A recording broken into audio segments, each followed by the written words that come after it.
네, 다니엘 1장을 보시겠습니다.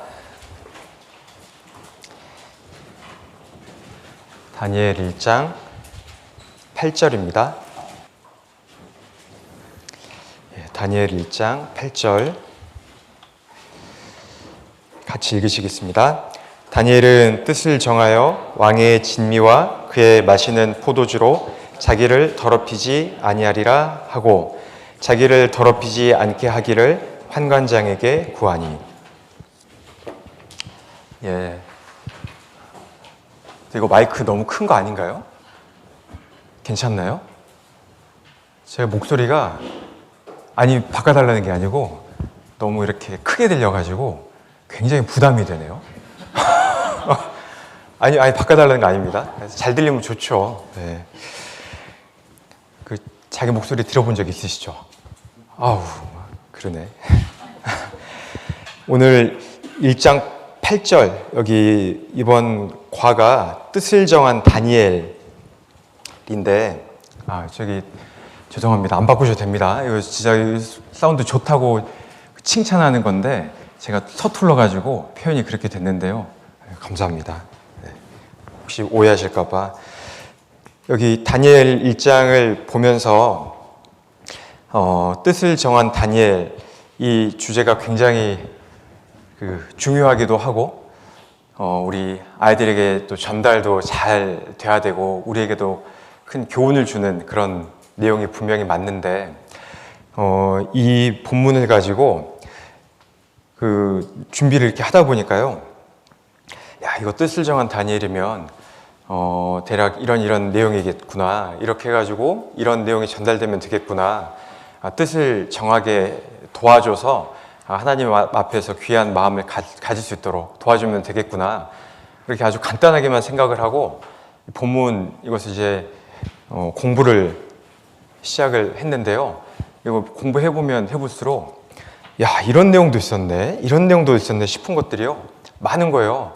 제가 이번 준비를 하면서 여태까지 못 봤던 내용들이 한 3가지 정도 제가 발견을 했거든요. 그러면서 아직도 한참 멀었구나, 이거 성경 이거 잘한다고 생각을 한 내용에도 이런 내용들이 아직 담겨 있었구나, 그런 것들 이번에 이 교사 공과를 준비하면서 여기 새로 좀 배웠습니다. 그래서 참 감사가 되고 이런 시간도 허락하신 하나님의 그 은혜에 감사가 되고요. 분명히 우리 여기 앉아 계시는 교사 성도님들도 이거 배우시다 보면요, 공부해 보시다 보면은 이런 내용도 있네, 이런 내용도 있네 싶을 내용들이요, 꽤 많이 있을 것 같아요. 여기 제가 어떤 부분을 이렇게 잘 몰랐다 이런 이야기를 하면은 괜히 그런 거에 좀 강조가 될 수 있으니까 그런 것은 그냥 말씀 안 드리고 쭉 이렇게 생각을 해볼 테니까요. 아무튼 이거 굉장히 좀 대단한 내용들이 많이 담겨 있구나, 그걸 알고 보시면은 좀 대하는 마음이 달라질 것 같습니다.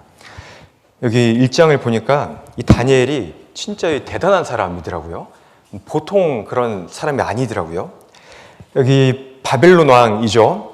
처음에 이 시기를 보니까 1장 1절에 유다 왕 여호야김이 위에 있은 지 3년에 바벨론 왕 느부갓네살이 예루살렘에 이르러 그것을 에워쌌더니 그랬는데, 당시 왕이 느부갓네살 왕이었는데 잘 아시는 것처럼 몇 번 침공했죠? 3번. 네, 3번 침공했잖아요. 1차, 2차, 3차 남유다 침략을 했는데 1차 때 잡아간 사람들이 다르고 2차 때 잡아간 사람들이 다르고 3차 때 잡아간 사람들이 다르고, 그리고 마지막에 다 잡아간 거는 또 아니죠. 이제 마지막에 잡아갔는데 그 지역에 좀 연약한 사람들, 힘이 없는 사람들, 이런 사람들은 그 지역에 살도록 남겨놨잖아요. 그 생각을 쭉 해보시면은, 그래서 마지막에 예레미야가 남유다 멸망할 거다 쭉 이야기를 하다가 결국은 이제 그 땅에 남겨져 있다가 사람들에게 남아있으라, 이제는 남아있으라 했는데 남유다 사람들이 하나님 뜻이라고 물어봐 놓고 하나님 뜻에 남아있으라고 하니까 하나님 뜻 아니다, 예레미야 너 거짓말하는 거다, 그래가지고 이 사람들을 다 잡아다가 이집트로 도망갔잖아요. 그런 일들이 쭉 진행이 되는 그 과정 중에서 이 다니엘은 첫 번째 침략 때 잡아간 그 사람 중에 한 명이었습니다. 보통 이제 1차 침략을 606년 기원전, 2차 침략을 기원전 597년, 또 3차 침략을 586년 이렇게 이야기를 하는데 뭐 1, 2년 정도는 고대니까 학자에 따라서 헤아리는 그런 연도가 좀 다를 수 있지만 이거 안다는 것도요 대단한 거죠. 연도까지 이렇게 안다는 것이. 우리 고조선이 기원전 2333년에 시작이 됐다고 하는데 뭐 확실한 거는 잘 모르잖아요. 그런데 여기는 기원전 뭐 600년, 500년, 586년 이런 것까지도 다 이렇게 우리가 확인을 해볼 수 있으니까. 그런데 당시에 바벨론이 남유다를 침공을 3번을 했는데 침공을 해서 첫 번째 잡아가고 두 번째 잡아가고 세 번째 잡아갈 때 그 태도가 좀 다르잖아요. 근데 우리가 그 생각을 해볼 수 있는 것이 당시에 바벨론이요 점령국들이 많이 있었는데 이 점령국들을 통치하기 위한 그 전략들을 좀 가지고 있었어요. 잡아가서 이렇게 데려가고 이렇게 막 왕에 먹는 진미를 주고 했던 것들을 과정을 생각을 해보면요 왜 그렇게까지 했을까 생각을 해보면 이 안에 담겨있는 그 전략이 있습니다. 처음에 그 아수르는 큰 나라였는데 피점령국들이 많이 있었잖아요. 큰 대제국 아래에 있는 피점령국들을 통치하기 위해서 사용했던 방법이 이 나라 사람들을 잡아다가 저 나라에 놓고 저 나라 사람들 잡아다가 이 나라에 놓고 막 이렇게 이주를 막 시켜가지고 힘을 약화시켜서 통치를 했지 않습니까? 그러니까 북이스라엘에 있는 사람들을 잡아다가 다른 데로 가고 다른 이방인들을 잡아다가 북이스라엘로 데려다 놓고 그래서 북이스라엘이 뭐 사마리아 사람들 뭐 이렇게 이방인들에게 섞인 사람들이다 그 나중에 무시도 당하고 그런 배경 속에서 있는 거잖아요. 근데 바벨론은 어떤 전략을 이렇게 택했었냐면 그 점령국들이 있지 않습니까? 점령국들이 많은데 큰 나라잖아요. 당시에 지도를 놓고 보면 지금처럼 막 빨리빨리 갈 수 있는 그런 환경도 아니고 뭐 봉화해가지고 갈 수 있는 그 거리도 아니고 그러니까 힘이 약해지면은 피점령국들이 언제든지 반란을 일으킬 수 있는 그런 우려가 있기 때문에 잘 다스리기 위해서 피점령국들의 그 지도층들의 그 자녀들, 자제들을 데려다가 바벨론화를 시키는 거예요. 바벨론화를 시키면 이 사람들이 친바벨론화가 되겠죠. 친바벨론화가 된 이 귀족층, 왕족층 그 지도층을 데리고 이제 점령한 나라들을 다스리는 겁니다. 그러니까 어렸을 때부터 이 젊은 사람들을 데려다가 좋은 그런 환경들을 보여주면은 야 여기 진짜 좋으네. 우리 옛날에 일제시대에 그 일본에 어렸을 때부터 이렇게 태어나서 자란 사람들의 생각과 여기서 우리나라에서 태어난 사람들의 생각과 똑같은 한민족이라 하더라도 생각이 좀 다를 수 있잖아요. 그런 것처럼 당시에 그래서 여기 생각을 해보면 다니엘과 세 친구들도 그런 개념으로 잡혀간 거거든요. 이 사람들이 어떻게 큰 그 교육을 받았는지 여기 보면은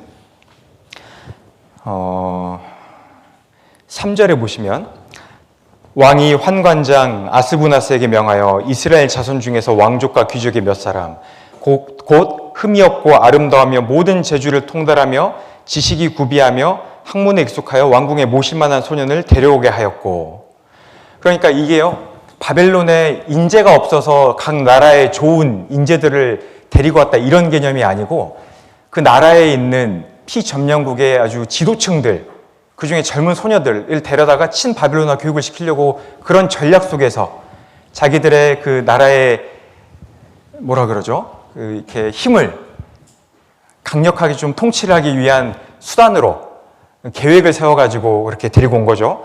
그래서 그 사람들을 데리고 와서 4절에 그들에게 갈대아 사람의 학문과 방언을 가르치게 하였고 그랬잖아요.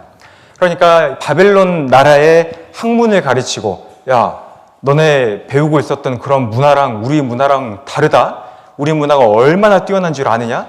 그 나라 문화를 쭉 가르쳐주고 방언을 가르치고 어렸을 때부터 어학연수하는 것처럼 그 나라의 언어를 가르치고, 그리고 여기 5절에 보시면 또 왕이 지정하여 자기의 진미와 자기의 마시는 포도주에서 그들의 날마다 쓸 것을 주어 3년을 기르게 하였으니, 하루 이틀도 아니고 3년을 데려다가 이렇게 가르치고 키워요.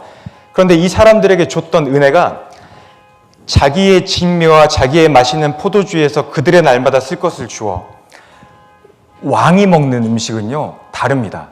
당시 이 바벨론 그 왕이 먹는 음식들을 생각을 해보셔요.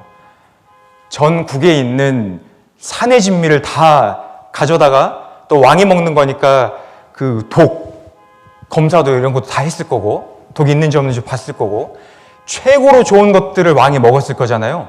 그런데 그 바벨론 나라의 신하들 중에 왕이 먹는 음식이랑 똑같은 음식을 먹는 신하들이 얼마나 있었겠습니까? 별로 없었겠죠. 뭐 우리나라 뭐 좌의정, 우의정 이런 사람들이면 혹시 몰라요. 그런데 한 중견 관리 뭐 이런 사람들이 왕이 먹는 음식을 먹을 수는 없었을 거잖아요. 왕이 먹는 임금님 수라상에 올라가는 그런 음식들을 그 각 지역에 포로 잡아온 젊은 사람들, 그 사람들한테 주는 거예요. 그러니까 젊은 소년들의 입장에서는 이게 특권이잖아요. 자기 나라에서, 자기 나라라고 해봤자 이제 바벨론한테 멸망당한 나라들이니까 먹어봐야 뭐 좋은 거 먹었겠죠. 그런데 대제국 바벨론의 왕이 먹는 음식이랑은 좀 비교하기 어려웠을 수 있잖아요. 그리고 자기 나라는 이제 멸망하기 얼마 안 남은 상태에서 멸망을 해가지고 막 그 피란민도 있고 막 그 어렵고 복잡스러운 그 사회 환경 속에서 먹을 것도 잘 먹을 수 모르지만은 그 사람들을 데려다가 왕이 먹는 음식을 주니까 이것은 큰 특권이에요. 내가 왕이 먹는 음식을 먹는구나. 야, 여기 바벨론 진짜 좋네. 그런 생각을 갖도록 하루 이틀도 아니고 3년 동안이나 각 지역에 데려온 그 포로들, 소년들을 데려다가 왕이 먹는 음식을 주면서 바벨론의 최고의 문화를 접하게 해주면서 방언을 가르치면서 학문을 가르치면은 이 사람들이 야, 바벨론 참 좋은 나라구나, 대단한 나라구나. 그것도 3년 동안 다 익숙해진 상태에서 왕궁에서 관료로 쓸 사람들을 뽑고, 그리고 나머지 사람들은 그 점령한 그 나라, 그 사람들의 고향을 다스리는데 필요한 대로 이렇게 쓰면 그 사람들이 돌아가가지고 뭐라고 하겠어요? 바벨론 관리로 와가지고 야, 바벨론 가봤더니 이거 우리가 생각하는 이거랑 다르다. 벗어나 탈피해야 된다. 친바벨론 정책을 쓰는데 더 효과적일 거지 않습니까? 그래서 그런 정책의 일환으로 사용했던 배경 속에서 다니엘이 세 친구들이 신앙을 지켰다. 이렇게 생각을 해보면 그 배경이 조금 더 이해하기 쉽겠죠. 그러니까 이 사람들은요, 바벨론에서 다니엘과 그 세 친구들은 보통 교육을 받은 게 아니에요. 바벨론의 여기 언어를 또 배웠다고 했는데, 당시에 바벨론이 사용했었던 그 언어가 바벨론 자기 나라들의 언어도 있었는데 그 큰 대제국에서 이렇게 지내기 위해서 아람어를 보통 통용해서 사용했다고 알려져 있거든요. 이런 배경 속에서 이 다니엘서의 일부는 또 아람어로 기록되기도 했었고, 그런데 이 사람들이 그 왕이 주는, 그러니까 왕의 명령이요, 그 보통 명령이 아니잖아요. 이 지금 포로로 잡아온 그 소년들에게 왕의 음식을 줘라, 이것은요, 이 대제국을 다스리기 위한 정책의 일환인 거예요. 그런데 정책의 일환으로 왕의 먹을 음식을 줘라 했는데 환관장이 마음대로 음식을 막 안 주고 소년들이 막 굶게 되고 그러면 정책에 반하는 거니까 큰일이잖아요. 그러니까 뒤에 그런 뭐 이야기도 이제 나오고. 그런데 다니엘과 세 친구들은 그 가운데서 뜻을 정해서 그 우상의 제물로 자기를 더럽히지 않기를 구해서 결국은 그렇게 이제 되었다. 이것이 다니엘서의 기록까지 되었고 하나님이 그 뜻을 정한 것을 보셨다. 그러니까 여기 1장에 있는 교훈이요, 이게 큰 교훈이에요. 이게 우리들에게도 교훈이 되고, 그리고 이 1장에 있는 내용을 통해서 우리 교회 학교와 아이들에게도 꼭 전달이 됐으면 하는 그런 교훈들이 있습니다. 그래서 우리 그 머릿돌에 한 과로 편성이 되어가지고 우리가 배우고 또 가르치라고 한 그 뜻에는 분명히 하나님께서 아이들에게 가르쳐주고 싶은 그 신앙교육이 있으시기 때문에 이걸 정해주셨다고 생각을 합니다. 다니엘이 얼마나 어려운 중에 있었는지, 다니엘이 어떤 결심을 했는지, 결심만 한 것이 아니죠. 다니엘은 결심을 하고 어떤 행동을 했는지, 다니엘이 그 결심하고 행동을 했을 때 하나님이 어떤 복을 주셨는지, 이런 것들이 아이들 마음속에 잘 들어가면 우리 아이들도 하나님 아래서 뜻을 정해서 행동을 했을 때 복을 받을 수 있게 되니까, 그래서 오늘 이 교훈에 대해서요 좀 생각을 해보고 일주일 동안 잘 묵상이 돼서 아이들에게도 전달이 됐으면 좋겠습니다. 먼저는 이제 저희 이것을 좀 어떻게 생각을 해볼 거냐면, 다니엘과 세 친구들을 통한 우리가 교훈받아야 볼 만한 내용들을 여기 1장 안에서 좀 생각을 해보고, 그 다음에는 우리가 교훈받을 이 내용들을 가지고 아이들이랑은 어떻게 교제를 하면 좋을지에 대해서 생각을 좀 해보고, 그렇게 좀 두 가지로 나눠서 생각을 살펴보겠습니다. 먼저 다니엘과 세 친구들이 어떤 모습 중에 있었는지, 이 안에 어떤 교훈들이 있는지를 먼저 생각을 해볼게요. 다니엘과 세 친구들은요, 당시에 신앙을 지키기 굉장히 어려운 상황 중에 있었습니다.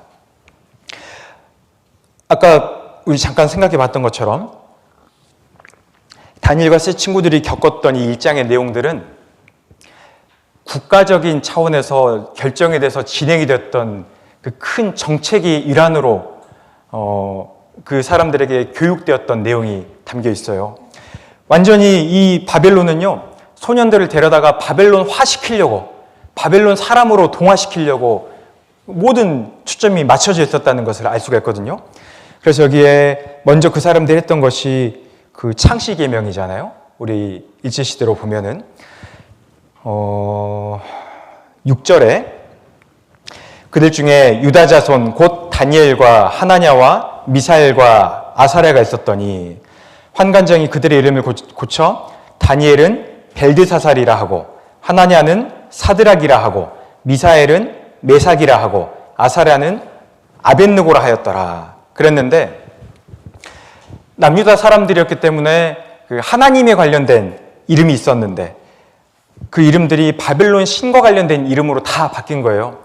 다니엘은 하나님은 나의 심판자이시다 였는데, 벨드사살은 그대의 보호자는 벨신이다 로 바뀌었고, 하나냐는 하나님의 사랑을 받는 자였는데 사드락, 태양신에게 배운다라는 이름으로 바뀌었고, 미사엘은 하나님은 은혜로우시다 라는 뜻이었는데 메삭이라는 이름은 욕망의 신과 같은 자 누구냐 이런 이름으로 바뀌었고, 아사랴는 하나님은 나의 도움이시다 라는 뜻이었는데 아벳느고는 너는 느고신의 종이다 이런 이름으로 바뀌었고, 그러니까 야 아사랴 잘 있었니 이렇게 할 때 아사랴야 하나님은 나의 도움이시다, 하나님은 나의 도움이시다 이렇게 불렸는데, 우리로 치면은 뭐 믿음 형제 이렇게 이제 불려 뭐 그런 식이죠. 불릴 때마다 하나님에 대해 생각을 할 수 있었는데 이제 바벨론에서는 너는 느고신의 종이다, 너는 느고신의 종이다 이렇게 이제 불렸으니까 이름부터가 자기소개할 때도 제 이름은요 너는 느고신의 종이다 입니다 이런 식으로 이름 속에 완전히 그 뜻이 들었으니까 이 사람들의 생각부터 아주 바벨론식으로 바꾸려고 이런 것들이 깔려 있잖아요. 바벨론의 신과 관련된 이름으로 다 이름이 변경이 되었고, 또 바벨론의 문화를 교육을 받았으니까 남유다 문화 속에 있었는데 이제는 3년 동안 계속 우리 수업 시간에 문화, 뭐 역사, 경제 이런 거 배우는 것처럼 바벨론의 관습, 바벨론의 기원, 역사, 뭐 결혼하는 방법, 바벨론의 노래, 바벨론의 춤, 바벨론의 사교 문화 이런 것들도 다 배웠을 거잖아요. 그런 것도 익숙해져야 됐을 것이고, 만나면 얼마나 익숙해졌는지 아마 테스트하고 그랬겠죠. 그러니까 포로로 지내는 동안에 완전히 그 머리끝부터 발끝까지 사고를 바벨론식으로 다 뜯어 고치려고 하는 그런 환경 속에 있었어요. 그러니까 얼마나 힘들었겠습니까? 그런데 게다가 그들은 이제 성경학자들이 보니까 한 16살 정도로 추정을 하는데 이제 부모님도 안 계시고 이국 땅에 바벨론 그 최강국 절대 강국의 그 나라에, 그것도 황실에서 수업을 받으려고 계속 그 수업을 받는데 이제 다니엘이 예전에는 남유다했을 때는 훌륭한 선생님들도 있었을 거 아니에요? 하나님에 대해서 가르쳐주는 선생님들도 있었을 텐데 그런 교육의 영향도 하나도 못 받고 하나님에 대한 것은 아예 끊어져 버리고 이 안에서 바벨론 문화를 배워야 됐고 그리고 이제 끌려간 나라 왕이 명한 거잖아요. 왕이 가르치는데 그 왕명을 또 거슬려야 되는 일이잖아요. 16 정도 되니까 몇 학년이죠? 14, 15, 중3 정도잖아요. 중3 정도 되는 우리 교회학교 학생 3명이요. 4명이죠. 끌려가가지고 그런 교육 속에서 그런 환경에 있다고 생각을 해보면요. 이 다니엘과 세 친구들은 대단한 거예요. 그 환경 속에서 그들끼리 뜻을 정했잖아요. 여기 8절에 다니엘은 뜻을 정하여 왕의 진미와 그의 마시는 포도주로 자기를 더럽히지 아니하리라 하고 나는 내가 더럽히지 않아야 되겠다. 당시에 그 고대 근동에 특히 이제 바벨론의 풍습 중에 하나가 보통 사람들이 먹는 음식도 그렇게 했는지는 모르겠어요. 그런데 왕이잖아요. 왕이나 귀족이 먹는 그 음식들은 훌륭한 음식들이잖아요. 그런 음식들은 먼저 신한테 다 제사를 지내고 이렇게 왕이랑 귀족들이 먹었다고 알려져 있거든요. 그 풍습이었다고. 다니엘이 보니까 그런 음식이잖아요. 내가 우상의 제물에 드려졌던 음식으로 나를 더럽히지 않아야 되겠다. 하나님한테 기도하고 여기 나오지는 않지만은 새 친구들도 같이 이제 했다는 것을 뒤에 보니까 알 수 있잖아요. 내 소년에게 하나님이 지식을 얻게 하시고 하니까 마음에 결심을 한 거예요.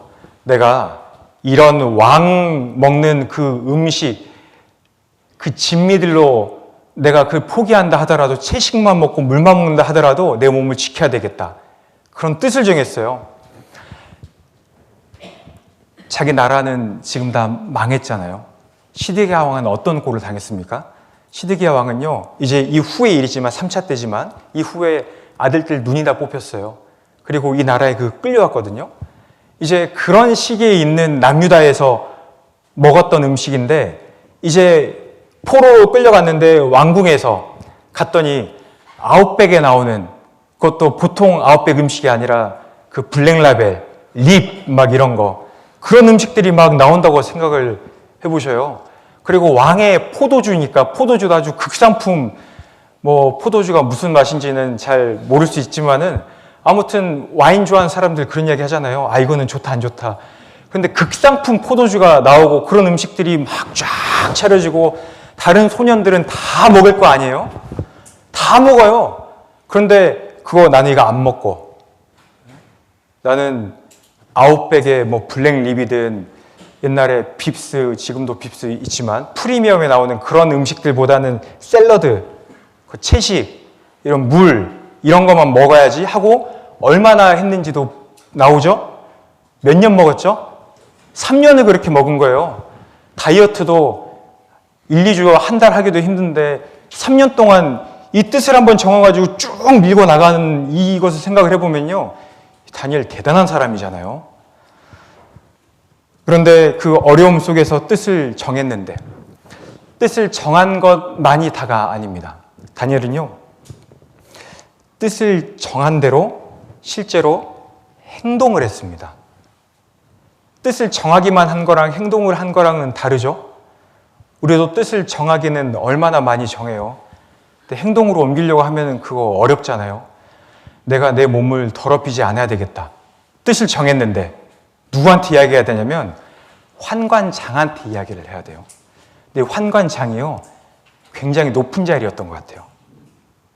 우리 보통 생각하는 그 왕실의 그 내시들의 우두머리 이런 정도가 아니고 왜냐하면 그 환관장 이름 아세요? 환관장 이름? 환관장 이름이 성경에 나오잖아요. 여기 3절에 왕이 환관장 아스부나스에게 명하여 이름이 적힐 정도의 그 인물이잖아요. 그리고 각 지역의 소년들을 데려다가 이렇게 데리고 와라. 그 큰 국가적인 정책을 맡기는데 환관장한테 맡기잖아요. 그리고 이 환관장이요. 나중에 소년들을 다 데려다가 환관장이 느부갓네살한테 데리고 가는데 그 환관장한테 다니엘이 이야기를 하는데 한번 볼게요. 8절에 다니엘은 뜻을 정하여 왕의 진미와 그의 마시는 포도주로 자기를 더럽히지 아니하리라 하고 자기를 더럽히지 않게 하기를 환관장에게 구하니. 그런데 환관장이 그냥 보통 관리가 아닙니다. 왜냐하면 여기 보시면 환관장이라고 나오는데, 그런데 여기 뒤에 11절에 보시면 환관장이 세워 다니엘과 하나냐와 미사엘과 아사랴를 감독하게 한 자에게 다니엘이 말하되, 환관장이 직접 매번 다니엘을 관리한 게 아니잖아요. 환관장이요, 감독하게 한 자가 있었어요. 다니엘과 세 친구들을 감독할 사람을 세운 겁니다. 그러면 잡아온 많은 소년들이 있었을 거잖아요. 다니엘과 세 친구들을 감독하는 그 사람, 또 다른 사람들을 감독하는 사람, 감독자들을 세워가지고 그 사람들을 총괄할 정도의 위치에 있었던 사람이에요.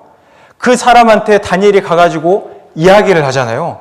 제가 이렇게 이야기를 하는데,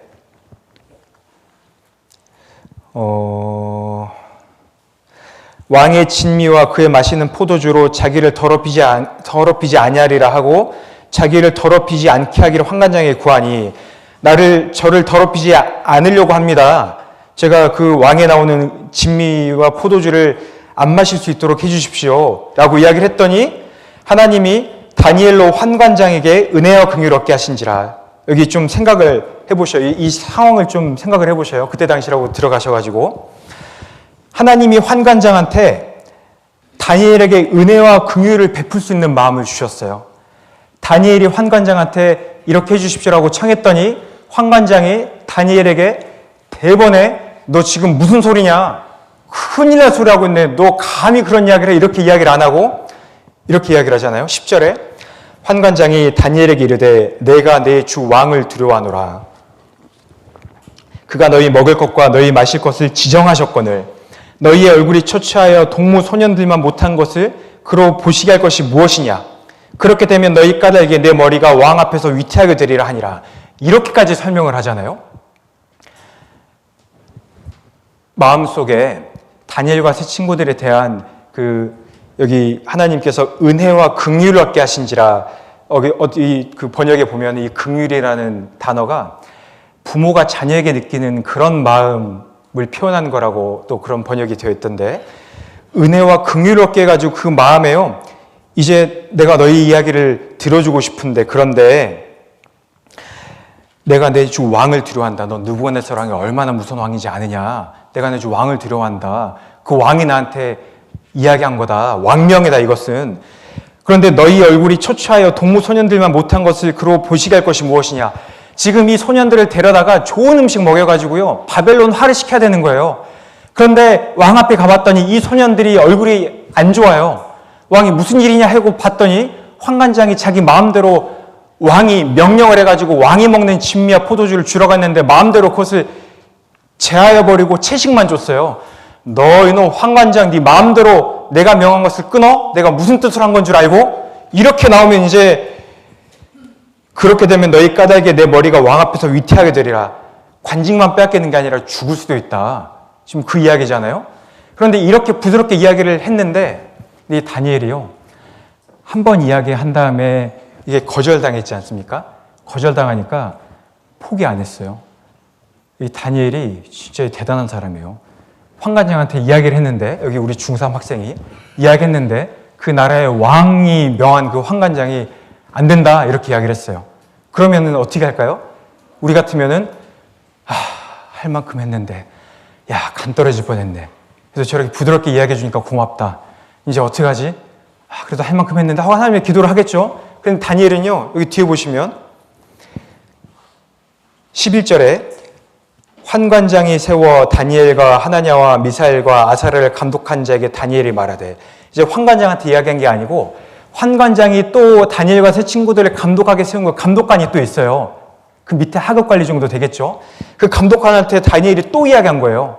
다니엘이 제가 저기 환관장님한테 이야기했는데 안 됐는데 그런데 하면서 감독관한테 가가지고 12절에 청하오니 당신의 종들을 열흘 동안 시험하여 채식을 주어 먹게 하고 물을 주어 마시게 한 후에 당신 앞에서 우리의 얼굴과 왕의 진미를 먹는 소년들의 얼굴을 비교해 보아서 보이는 대로 종들에게 처분하소서 하며, 이제 그 감독한 자에게 또 이야기하는데 열흘 동안만 시험해봐 주면 안 되겠습니까?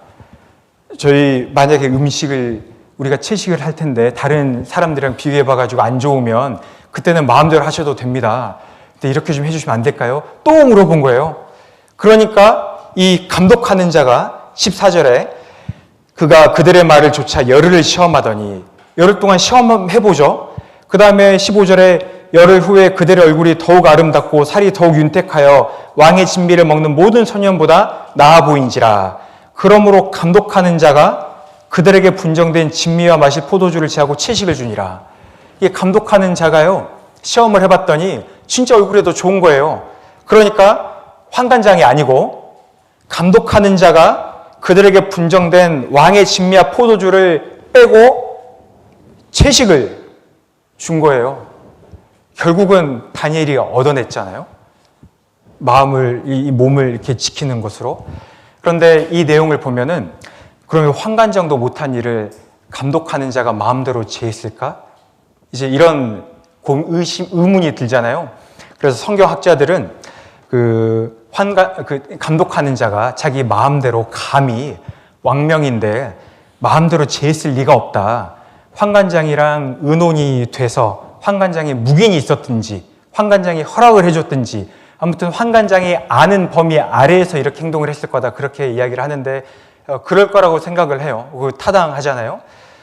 그러니까 환관장도 처음에는 이렇게 마음이 있었는데 참아 못 해줬는데 다니엘이 또 감독하는 자한테 하니까 에이 그럼 그렇게 하라고 해라 뭐 이렇게 했든지, 아무튼 모르지만 안 나와 있으니까 또 동의를 얻어서 했을 거라고 생각을 하는데, 그렇게 해서 채식을 먹게 되었는데 그걸 3년 동안 쭉 그렇게 해가지고 나중에 다시 왕 앞에 갈 때는 감독하는 자가 데리고 간 게 아니라 이제는 환관장이 또 데리고 가죠.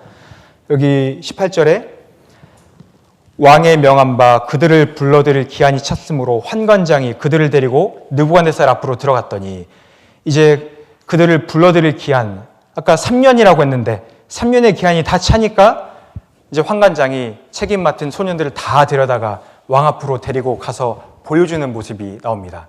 이제 왕이 다니엘과 세 친구들을 보고 대화를 해봤더니 이 모든 소년들 중에 다니엘과 세 친구들 같은 사람이 없으니까 이 사람들은 특별히 왕실 관리로 쓰고, 다른 사람들은 뭐 지역을 다스리는데 또 관료로 사용을 했겠죠. 그래서 다니엘은 뜻을 정했다. 뜻을 정하기만 한 것이 아니고 뜻을 정한 대로 또 실행을 하였다. 실행을 하는데 보통 실행한 게 아니라 끈기를 가지고 실행을 했고, 그리고 실행을 할 때 막무가내로 실행한 게 아니고 지혜롭게 이야기를 했잖아요. 지혜롭게 또 실행을 했고, 또 실행을 한 것이 잠깐 한 것이 아니고 작심삼일로 끝난 게 아니라 실행을 했는데 3년 동안이나 지속적으로 실행을 하였다. 이런 교훈들이 이 1장 안에서 얻어질 수가 있습니다. 그러니까 이것만 가지고도 아마 주일 설교 1시간 반도 충분히 하고도 남을 내용들이 담겨 있는 것 같아요. 내용이 굉장히 많은데, 그런데 여기 보면 그 뜻을 정한 다니엘에게 하나님 주시는 복도 나와 있죠. 하나님이 주시는 복. 하나님께서는 감독하는 사람의 마음을 움직여 주셨습니다. 환관장의 마음도 움직여 주셨고, 그래서 아까 여기 9절에 하나님이 다니엘로 환관장에게 은혜와 긍휼을 얻게 하신지라. 사람의 마음을 움직여 주셨습니다. 그러니까 우리 이렇게 할 때에도 회사에서 뭐 직장생활도 하실 테니까, 아니면 가족관계에서 뭐 명절이나 뭐 이렇게 될 때 부모님이나 시부모님이나 뭐 이렇게 처가나 전도해야 되는데, 전도 이렇게 하는 중에 사람들과 이렇게 만날 때 전도해야지 뜻을 정하고 전도를 했는데 그분들이 해줬어요. 원하는 대로 나에게 해줬습니다. 그러면 다행히 됐다. 어쩌다 보니까 됐다. 이렇게 사회적인 것만으로, 환경적인 것만으로 볼 게 아니고 그 뒤에 하나님이 움직이신 게 맞잖아요. 하나님이 다니엘로 환관장에게 은혜와 긍휼을 얻게 하신지라. 그런 일이 이루어졌을 때도 직장에서도 내가 뜻을 정하고 구한 것에 대해서 하나님이 그 직장 상사의 마음을 움직이신 게 맞잖아요. 그 뒤에 있는 이면을 볼 수가 있어야 되니까 당시에도 다니엘 그 소년이 이야기했는데 환관장 그 감동 맡은 자가 허락해 줬다. 기도한 대로 됐지만 그 뒤에 있는 하나님 역사하시는 것을 보면 하나님이 그 뒤에서 다니엘과 새 친구들을 위해서 일해 주셨잖아요. 사람 마음을 바꿔주셨고 복을 주셨고, 그리고 그 육신적으로도 이 건강과 모습이 다른 소년들보다도 더 나아 보일 수 있도록 실제로 건강도 더 주시고, 또 다니엘이 구하는 대로 신앙을 지킬 수 있는 그런 그 상황도 주시고, 술자리에 갔는데 이번에 또 술 주면 어떡하지? 이번에 또 어떻게 거절하지? 지난번에 그 상사였던 사람한테는 이미 다 훈련이 돼가지고 그 사람 나 안 주는데 상사가 바뀌었네 하고 다시 시작해야 되네. 어떡하지? 이런 그 상황 중에 있었다고 했을 때 하나님이 벗어나게 해주시는 경우들이 있잖아요. 그런 것처럼 다니엘과 새 친구들에게도 우상의 제물을 안 먹어도 되는 상황을 하나님이 해주신 거잖아요. 구하는 바를 이루어 주신 그런 복을 주셨고, 그리고 구하는 것 이상으로 주셨죠. 17절에 하나님이 이 네 소년에게 지식을 얻게 하시며 모든 학문과 제주어에 명철하게 하신 후에 다니엘은 또 모든 이상과 몽조를 깨달아 알더라. 지식을 더 주시고 학문과 제주에 명철하게 하시고, 또 다니엘에게는 더 이상과 몽조를 깨닫게 하시고, 그 그룹 안에서도 항상 전교 1, 2, 3등은 1, 2, 3, 4등은 그 사람들이 갖게 하시고 뭐 그런 거죠. 뭐 공무원 특채를 받는데 그 상위 1, 2, 3, 4등에 이 사람들이 들게 했다든지 뭐 그런 식으로 현재로 보면은 그런 또 복을 주시고, 포로로 잡혀간 나라에서 그 나라의 큰 고위 관리가 될 수 있는 높은 자리에 또 하나님이 올려주시고 이런 복을 주셨잖아요. 그러니까 1장만 해도요, 우리가 묵상할 수 있는, 교훈받을 수 있는 내용들이 어마어마하게 많이 있습니다. 그러면 이제 이것을 가지고 우리 아이들에게 어떻게 가르쳐 줄 수 있을까? 그 생각을 해봐야 되는데, 그런데 그 생각해보는 그 사이에요, 이 성경에 있는 교훈과 우리 아이들에게 가르쳐 줄 내용, 이거 생각해 보는 그 중간에 연결고리에 우리 교사 봉사하고 계시는 우리 성도님들한테 큰 위로가 되는 내용이 여기 있어요. 그게 뭐냐면 신앙교육의 결과를 볼 수가 있잖아요. 다니엘과 새 친구들이 이런 신앙을 어떻게 갖게 됐을까 생각을 해보면, 날 때부터 이런 신앙을 가졌을 건 아니잖아요. 이 다니엘과 새 친구들이 남유다에서요 잘 배운 거예요. 어린 소년이잖아요. 16살. 그러니까 어렸을 때부터 부모님한테도 배우고 듣고, 그리고 남유다에서 좋은 선생님을 만나가지고 좋은 선생님 밑에서 신앙에 대한 이 교육을 받았겠죠.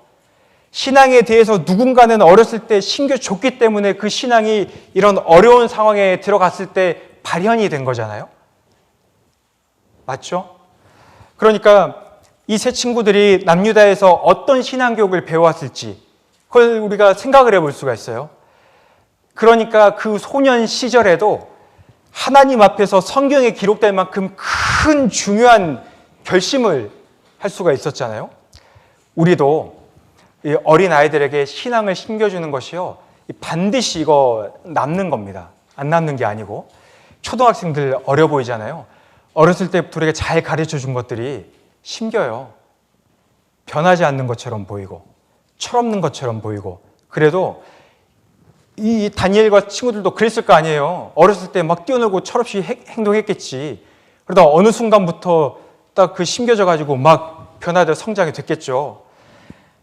어려 보이고 잘 안 변해 보일 수 있지만은 반드시 신앙교육이 필요합니다. 다니엘과 새 친구들이 그랬었을 것처럼 우리 학생들도요, 지금 시기에 반드시 신앙교육이 필요해요. 이런 과정을, 교육학교 과정을 잘 거쳤을 때 우리 학생들도 다니엘 이 상황, 이런 것처럼 그 큰 어려움에 닥쳤을 때 신앙이 발현될 수 있잖아요. 그런데 만약에 이런 시기에 신앙교육이 없으면, 우리가 이렇게 가르쳐주지 않으면, 없어요. 어떻게 훈련도 안 받았는데 이런 어려운 상황 속에서 어떻게 믿음을 지키겠습니까? 그래서 이게요, 우리한테 은혜가 돼요. 아, 우리가 지금 하는 신앙교육의 이 시기가 중요한 시기구나. 아이들의 신앙에 큰 전환점을 주는 그 교육이구나. 이런 것을 우리가 교훈받아 볼 수 있습니다. 이제 아이들에게 적용을 시켜줘야 되는데, 먼저는 다니엘에게 큰 어려운 상황이 닥쳤던 것처럼 우리 아이들에게도 신앙을 지키기 어려운 상황이 있다는 것을 먼저는 인정을 해줘야 됩니다. 보통은 어른들은요, 아이들 신앙생활의 어려움들을 생각을 해볼 때 흔히 에이, 그거 별거 아닌데, 그런 마음이요, 속에 좀 깔려 있을 수 있어요. 왜냐하면 어른들 볼 때는 그게 어려운 문제가 아니거든요. 그냥 뭐 그렇게 하면 되거든요. 학교 가서 성경 펴면 되지, 교학교 가면 되지, 학원도 다니다가 머릿돌 하면 되고, 부모님한테도 교회 간다고 하면 되고, 선생님한테도 뭐 하면 되지, 쉽게 생각을 할 수가 있는데, 그런데 이 아이들에게 있는 그 어려움은 쉬운 어려움이 아니거든요. 왜냐하면 마귀가 큰 관심을 가지고 있는 대상이 어린아이잖아요. 어린아이.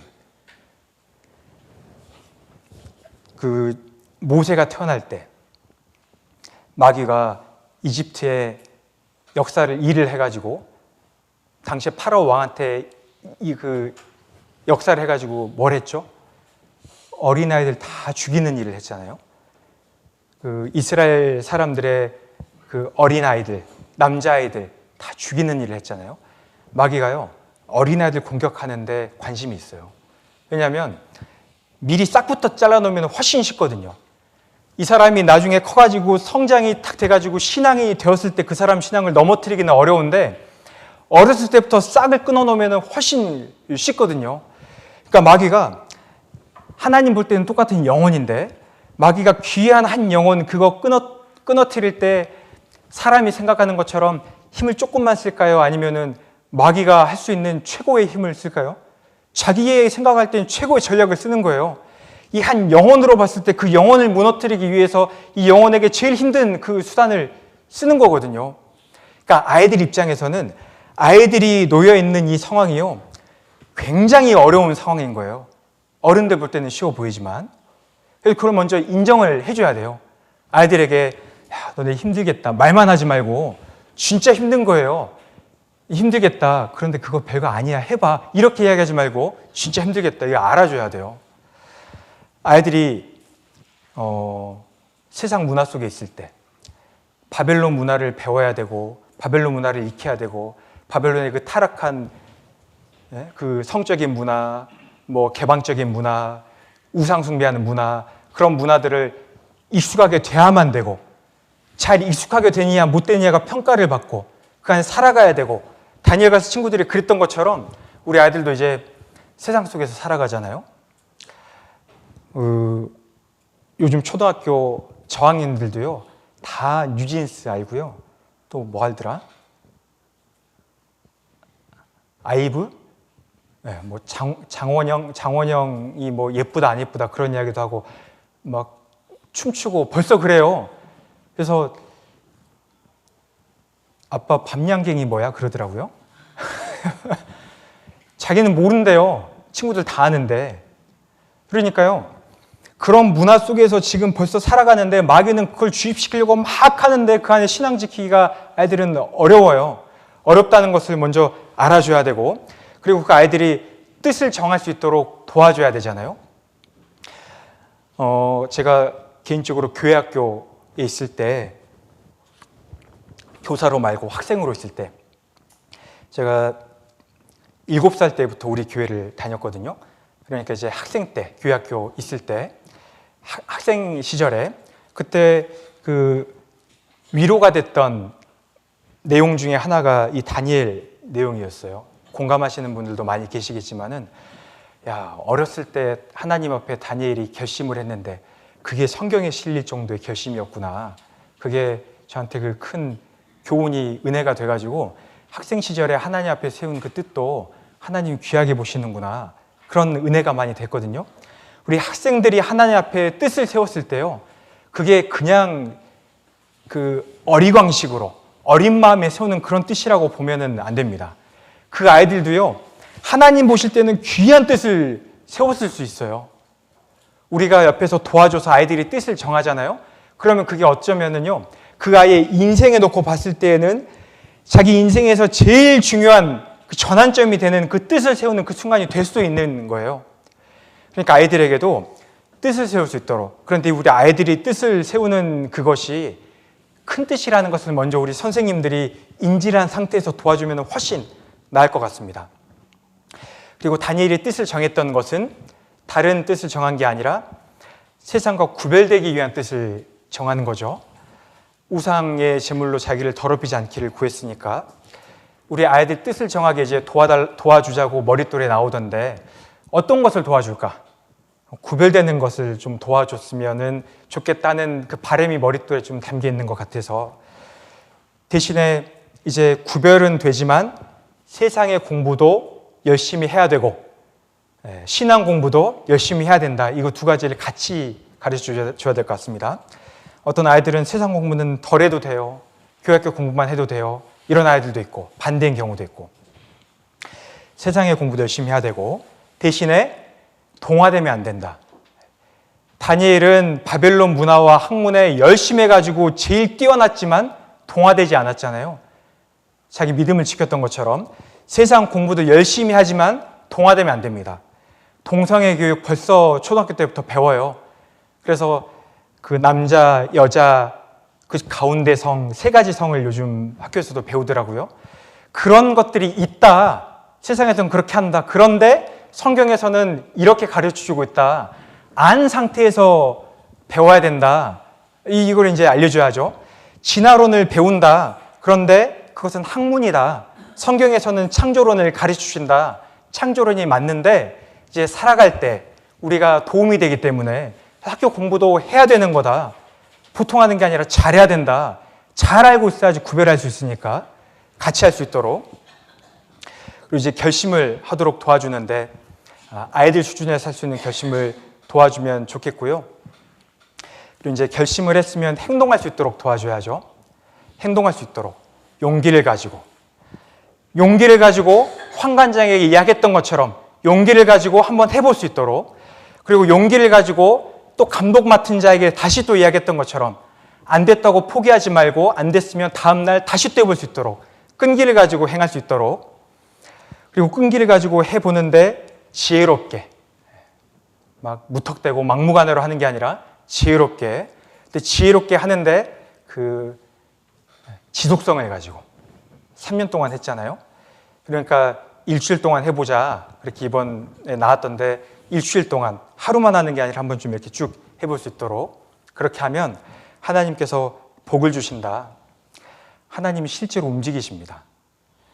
아이들도요, 뜻을 정하고 그렇게 행동하잖아요. 하나님 앞에는 귀한 한 영혼이기 때문에 하나님께서 그 아이들을 위해서 능력을 베풀어 주세요. 그 아이들이 그걸 느낄 수 있도록, 내가 뜻을 정하고 해봤더니 진짜 해주시네? 이것을 아이들이 느낄 수 있도록 하나님이 그 사람을 한 명의 신앙인으로 보시고 도와주십니다. 일을 해주시니까 우리 일은 그것을 옆에서 도와주는 거죠. 그래서 이번에 아주 중요한 주제를 맡겨진 것 같아요. 우리 선생님들이 아이들에게 전달을 이렇게 잘 해주시고 옆에서 독려를 해주실 텐데, 아이들이 하나님 앞에서 한번 뜻을 정해보고 한번 행해보고, 그리고 행한 대로 하나님 일해주시는 거, 하나님의 역사하시는 것을 경험해 볼 수 있는 그런 분반 시간과 또 공과와 일주일이 되었으면 좋겠습니다. 기도하시겠습니다.